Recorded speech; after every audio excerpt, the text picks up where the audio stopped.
Hello everyone, hope you're doing well. We are now having a look at the extras for aviation, and this is going to be a big one. There's a ton of different changes that they've done in terms of the aviation side of things. They've added a lot of weapons, they've also changed a lot of flight models, so we're going to try and stick everything together to see all of the information. So the first one is with the 30mm Hispano, the HS825.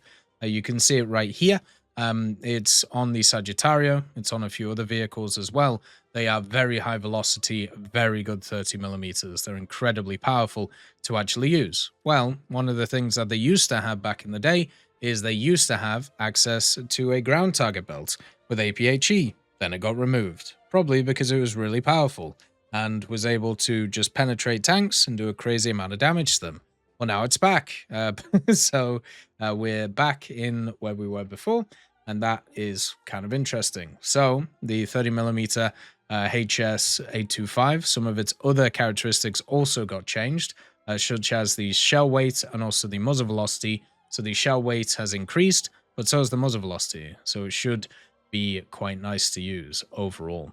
The new air-to-ground belts are for the FFA-P16, the Sagittario 2, and also the Ariete, which is quite good. They have changed the Kurnass, which is the vehicle that you see right here, the Israeli F4. There was a problem with its pylons. Basically, what you could do is you could bring a GBU 15V, this one right here, and then also at the same time, you could bring air-to-air missiles on the same pylon. So you could pretty much double dip, which is not a great thing. You can see the AIM-9Ls sit right here, and then also the GBU sits right here. So for some reason, you could actually take them together. Now that's been fixed. So yeah, you you can't double dip. One of the big bombs has also been added to a bunch of the German vehicles. You can see here on the DO-217s, the K1 and the M1, they've added the 1800 kilo bomb. So this is a massive one, which was added more recently to some other vehicles that were in the game. Now the DO is going to be able to have it too. This vehicle does get 4 1000s though, and technically what you can do if you really want to, you can actually run the big 1800 if you get it in the center and then kind of go from there. Obviously I don't have it right now, so I can't do that, but it has secondary loadouts, so you can set that up. Another vehicle that also should get access to this is the JU-87s. So I'm pretty sure these vehicles will get the 1800 kilo too.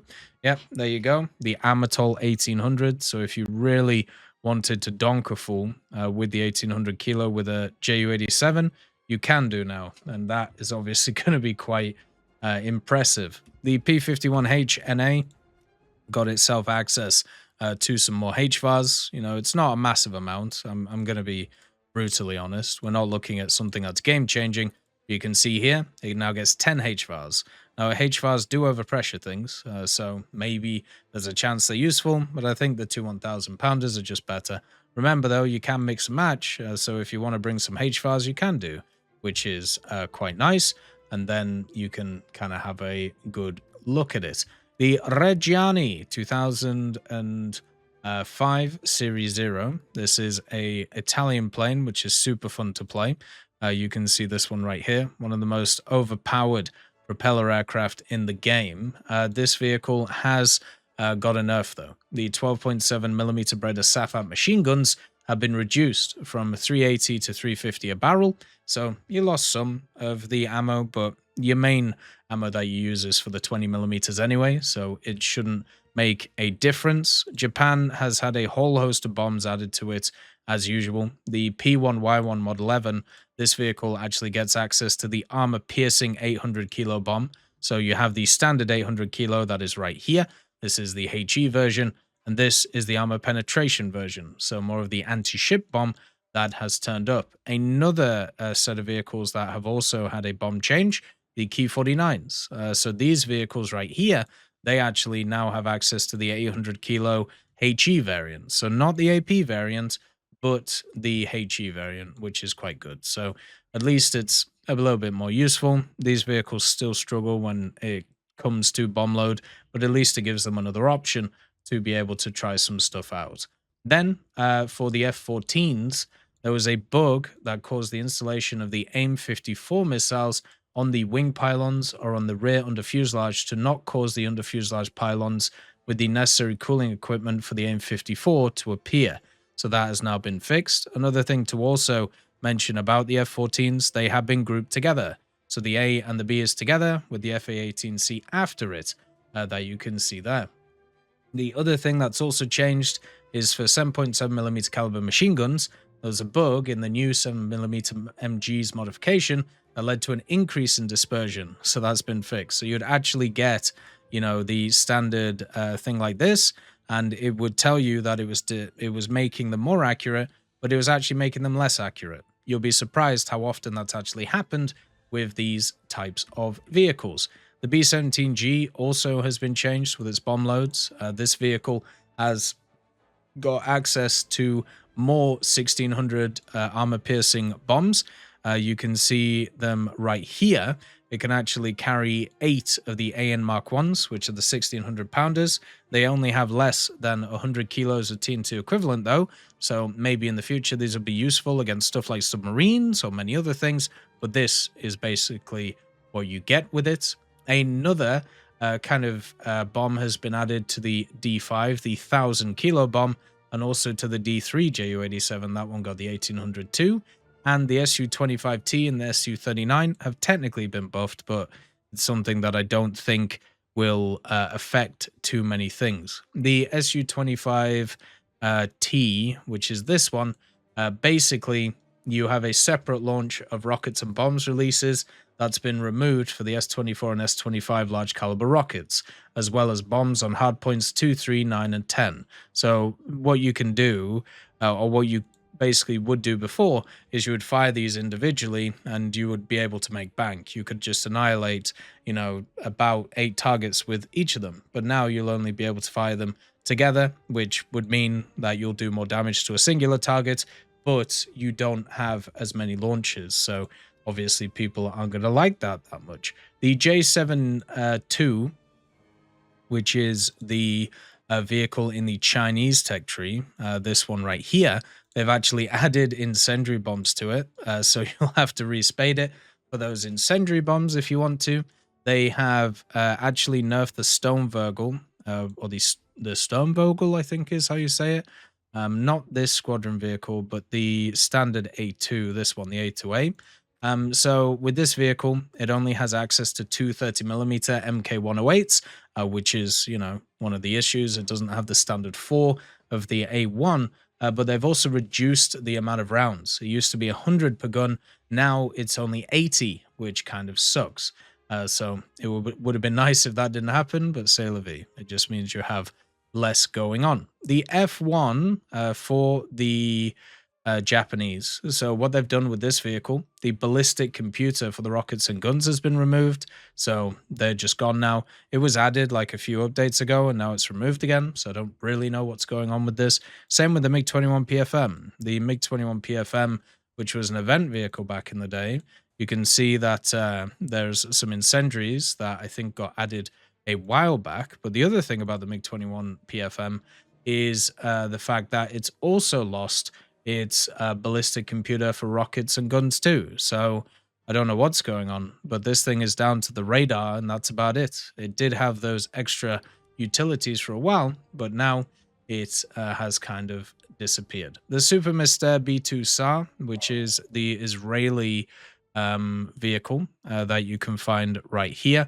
This one also had access to the ballistic computer for bombs. It no longer does, so that's also gone, which is just nuts. Like they're removing a lot of CCIPs from a lot of different things.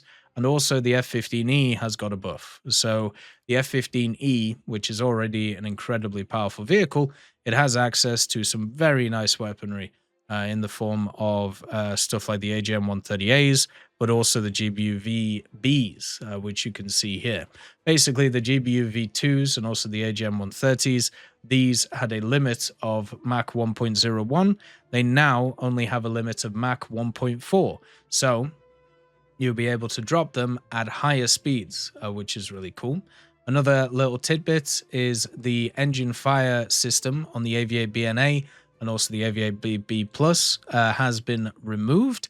So you don't have to worry about that. The F-80 and F-8U2 and A4, the ejection seat has been added, which is always a nice thing. I'll kind of show you this on this type of vehicle. And also the RAM, there was a bug where the single AGM 65 had no launcher on the pylon. That's been fixed, which is pretty cool. So you can see the ejection seat on this. Whee! So that's what it looks like. Always nice to see.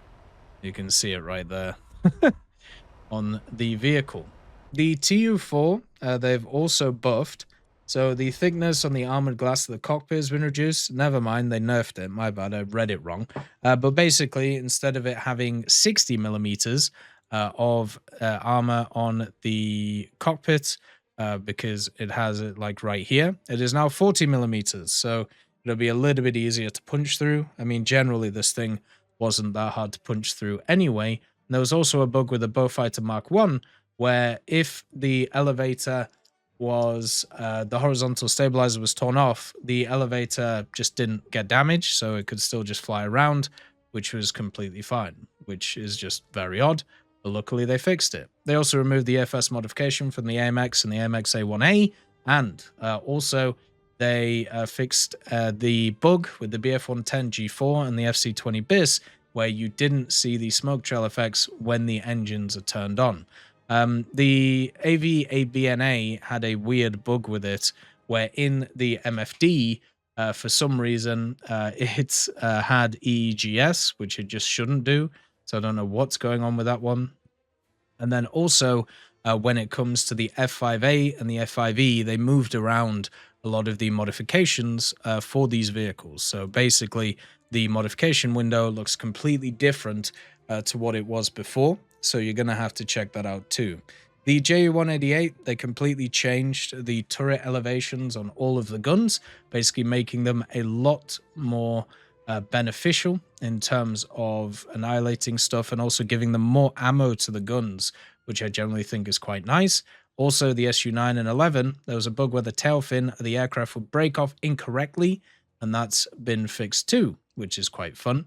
These Sea Harriers have also got something really cool, and I think what I'll do is I'll probably do a separate video on these ones, but basically the Sea Harriers have a really nice kind of hood now.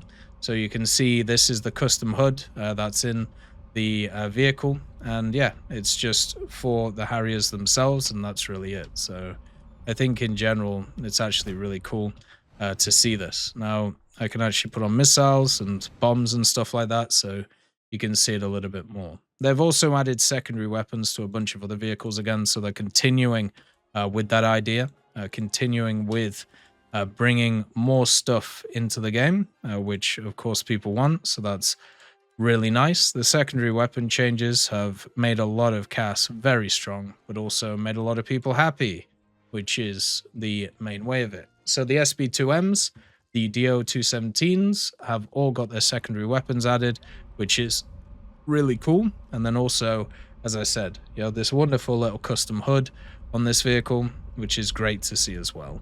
So hopefully people enjoy this stuff. Hopefully people will have fun with this new update, because there is so many different vehicles and so many different new things that are about to kind of get a hold of. I'll try and show you the hood a little bit as I wander around in this very heavy Harrier. But yeah, generally Air is getting a ton of changes. There's also a bunch of flight model stuff as well, but I think in general, flight model stuff is not exactly the easiest to go through. You can see there the custom hood, right? It's actually really cool. Like, I'm a big fan of it. There you go. Looks really nice. Beautiful. And you should also be able to see the CCIP as well once it turns up, or not. I don't know why it's not showing. It should do. But yeah, you also have the CCIP. You also have the altitude there, and also the general like speeds and everything. It's beautiful. It really is. As always, I hope you have a wonderful day. I'll see you next time. I'd just like to thank GMG Smiley, CD Beans, Chieftain Mike, EMN3 Galaxy, Tulio Pontecorvo, Brendan Quinn, Carrion Crow, Gus Irenicus, Pyman, Wartinder, Teddy, Daniel Stanton, Martinez, B. Young, Ozzy Panzer, Alan Hacker, Liam Shear, Opium Prime, Lafouche, Sem, Aslan, Uncle Bean, and Derek R. for supporting the channel.